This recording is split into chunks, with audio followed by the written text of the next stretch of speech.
Have you ever had that unsettling feeling that someone was watching you? That eerie sense that no matter where you go, a pair of eyes might be lurking in the shadows.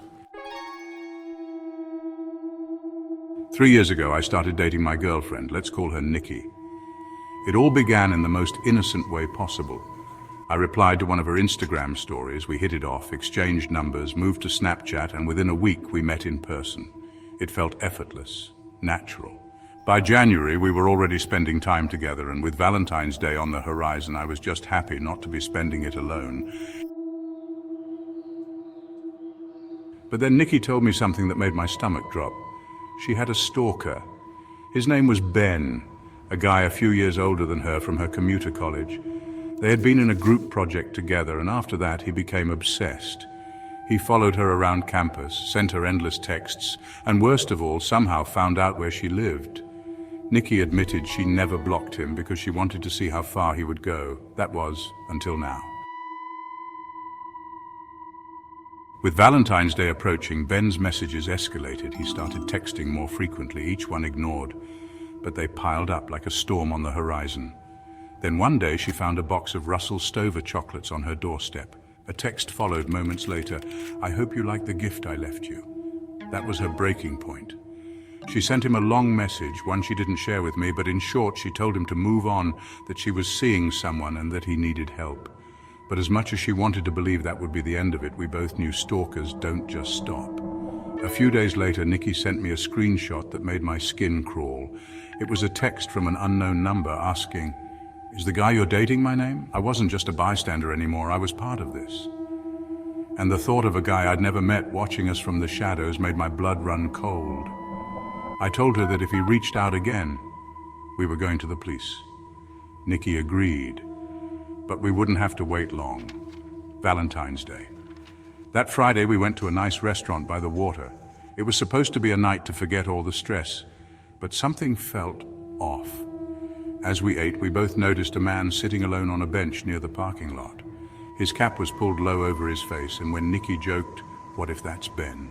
we laughed, until he subtly turned his head in our direction and then quickly looked away. Seconds later, he got up and walked off. The laughter stopped. We tried to shake it off, enjoy the rest of our dinner, and since my place was empty for the night, we went back there to unwind. It was Valentine's Day after all. We were on the couch getting close when Nikki suddenly froze. "Did you hear that?" she whispered. A noise outside, I heard it too, a dull thud from the backyard. I grabbed my slides and stepped onto the patio, scanning the darkness. At first, nothing seemed out of place, but then I saw it. The stack of beach chairs leaning against the house had been knocked over, and there was no wind that night. I felt it before I saw it, that primal instinct kicking in. I turned my head slowly toward the bushes surrounding the yard. At first I thought my eyes were playing tricks on me, but then I saw it. Someone was standing there. My body reacted before my brain fully processed it. "Who's there?" I shouted. The figure lurched forward, untangling himself from the branches. I didn't wait to find out his next move. I lunged. He was still struggling with the bushes when I tackled him to the ground, pinning him down. "Nikki, call the cops!" I yelled. He thrashed, trying to break free, but I held him there until Nikki ran out, phone in hand. "Oh my God, it's him," she gasped. "Ben." And that's when I noticed. The shirt he was wearing was the same color as the guy from the restaurant. Minutes later, flashing red and blue lights flooded my yard. The police cuffed him and Nikki showed them everything, the months of harassment, the texts, the photos of chocolates on her doorstep. Ben was charged with trespassing, stalking, and harassment. He got off with a fine and a misdemeanor, but Nikki got a restraining order. One more move and he'd be arrested again. That was the last time we heard from him. But that feeling, that sense of being watched, it lingers. Have you ever had a seemingly normal night turn into something straight out of a horror movie? A night where everything feels just a little too coincidental? Until it's not. Well, 4 years ago on Valentine's Day, my boyfriend and I found ourselves trapped in a situation that still haunts us to this day. Like most couples, we had planned a romantic evening, dinner at a cozy restaurant, followed by whatever the night had in store. The streets were busy, love was in the air, and everything seemed perfect. As we walked toward the entrance of the restaurant, I noticed a couple sitting outside. They weren't just looking in our direction, they were staring. Hard. I nudged my boyfriend slightly, whispering, "Do you know them?" He shook his head, just as confused as I was. We brushed it off and stepped inside, where the host informed us there'd be a 45-minute wait.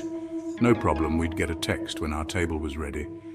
My boyfriend suggested we kill time by heading across the street to a mini golf course. It sounded like a fun detour until the woman from the staring couple stood up.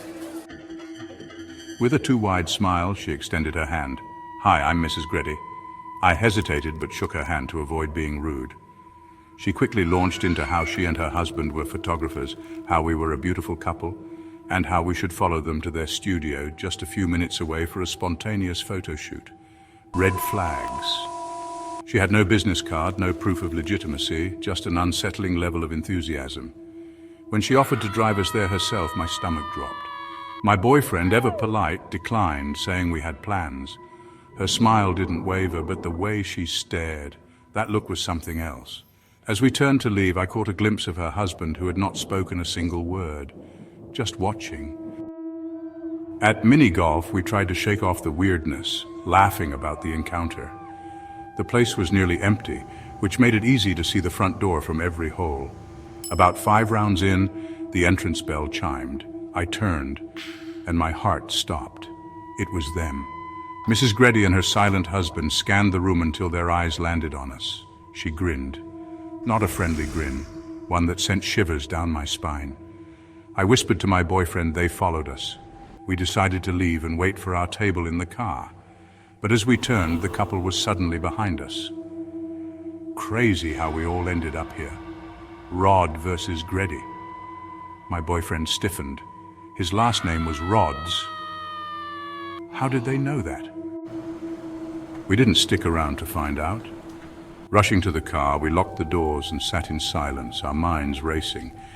Finally, his phone buzzed. The restaurant was ready for us. Maybe dinner would be a good distraction.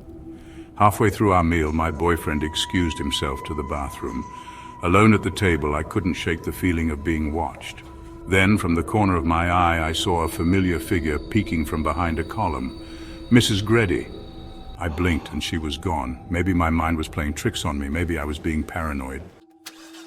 Dinner ended and we began the drive to my boyfriend's house. The road was long, dark, and surrounded by thick trees. That's when I noticed headlights trailing behind us. I muttered, "That car's been following us." My boyfriend took a sharp turn into a CVS parking lot.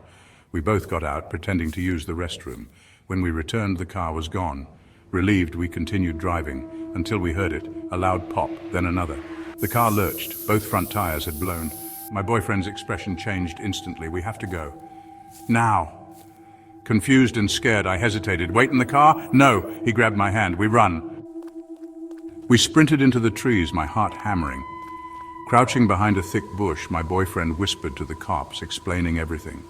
He hung up quickly, just as the sound of an approaching engine grew louder. A car door opened. A voice cut through the night. "You took too long." We held our breath. Another door slammed. Tires screeched. Then, silence. We stayed hidden until flashing blue and red lights filled the road. The police found no trace of them, no car, no clues, nothing.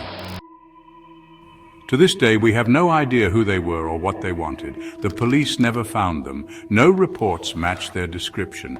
But we know one thing. If we had ignored the warning signs, if we had followed them that night, we might not be here to tell this story. With that said, thanks for watching, and until next time. During the fall 2018 semester, I was enrolled in online classes through a prestigious college, but I had plans to transfer to a university in my hometown for the winter semester. Wanting to make new friends before the move, I decided to try Tinder, thinking it could be a way to meet people and maybe even find someone to date. That's how I met her. Let's call her Alex. She seemed cool, shared my interests, and had a laid-back personality. We hit it off quickly and started dating. At first, things were great. We spent time together, had fun, and everything felt easy. But after she returned from Thanksgiving break, something was off. Her sarcasm, which had always been playful, turned mean-spirited. She seemed distant, and our conversations felt different, colder. I figured it was just stress from finals and didn't push it. Eventually, winter break arrived and we kept in touch through texts, Snapchat, and occasional FaceTime calls, but as the days passed, the distance between us grew. When the new semester started, I moved into an off-campus apartment, excited for a fresh start. Then, on the first night of classes, Alex and I broke up. She admitted she was struggling with homesickness and just wanted to be alone. It wasn't dramatic, just a clean break. Eventually, winter break arrived and we kept in touch through texts, Snapchat, and occasional FaceTime calls, but as the days passed, the distance between us grew. When the new semester started, I moved into an off-campus apartment, excited for a fresh start. Then, on the first night of classes, Alex and I broke up. She admitted she was struggling with homesickness and just wanted to be alone. It wasn't dramatic, just a clean break. Weeks went by, and I adjusted to single life again. As Valentine's Day approached, I felt a little down, thinking about the plans I had originally made for us. On a whim, I reactivated Tinder, hoping to find someone to hang out with that night. I matched with a girl, another Alex coincidentally. She had a chill personality, preferred staying in over partying, and even had the same major as one of my best friends. We talked for hours, and eventually I asked if she wanted to hang out on Valentine's Day. She agreed. That night went surprisingly well. We grabbed some fast food, saw a movie, and walked around downtown before heading back to my apartment. We got along great, had some drinks, and eventually ended up in bed together. Around 1 in the morning we fell asleep, but at 3 in the morning something woke me up. I wasn't sure what it was at first, but I saw Alex quietly getting out of bed. She walked towards the bathroom, turned on the light, and shut the door. Figuring she just needed a minute, I drifted back to sleep. A couple of hours later, I woke up again, and that's when things got weird. Alex wasn't in bed. At first I thought she might still be in the bathroom, but the light was off and the door was open. Then I noticed something in the corner of my room. It was her. She was standing completely still, facing the wall, her back to me. My heart started racing. I called out to her, asking if she was okay. "Alex?" No response. I turned on the lamp beside my bed, casting just enough light to see her more clearly. She was completely still, like a statue. I hesitated before slowly getting out of bed and approaching her. I gently touched her shoulder and said her name again. "Alex?" The silence stretched for a few unbearable seconds. Then, without warning, she spun around at an unnatural speed, let out a blood-curdling scream and started hitting me. Her face was blank. No emotion at all, just pure, unhinged chaos. I stumbled backward onto my bed as she continued shrieking and flailing.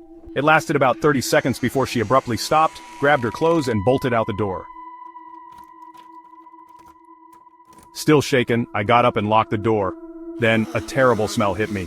I walked to the bathroom, turned on the light, and was met with a horrifying sight. The shower curtain was ripped down, my toiletries were scattered all over the floor, and worst of all, there was feces smeared across the bathroom mirror. Panic set in. I immediately called the police. When they arrived, I showed them her Tinder and Snapchat profiles, but they had already been deleted. The only picture I had was a filtered Snapchat selfie. There wasn't much they could do other than take a report and advise me to have a friend stay over that night, just in case she tried to return. Panic set in. I immediately called the police. When they arrived, I showed them her Tinder and Snapchat profiles, but they had already been deleted. The only picture I had was a filtered Snapchat selfie. There wasn't much they could do other than take a report and advise me to have a friend stay over that night, just in case she tried to return. I called my best friend Rob, who happened to have the same major as Alex. When he arrived, I told him everything. Then, something else dawned on me. She had mentioned she was taking one of the same classes as Rob, a small, close-knit class. I showed him her picture and asked if he had seen her in class. "Have you seen her in class?" He hadn't. Later that night, Rob and I settled in to watch a movie. Around 3 in the morning, just as I was starting to relax, I heard the sound of my front doorknob turning. Someone was trying to get in. It lasted for a full minute before stopping. When I looked through the peephole, no one was there. Nothing has happened since, but I still think about that night. Who was Alex? Was she even a student? And what would have happened if I hadn't woken up? With that said, thanks for watching, and until next time.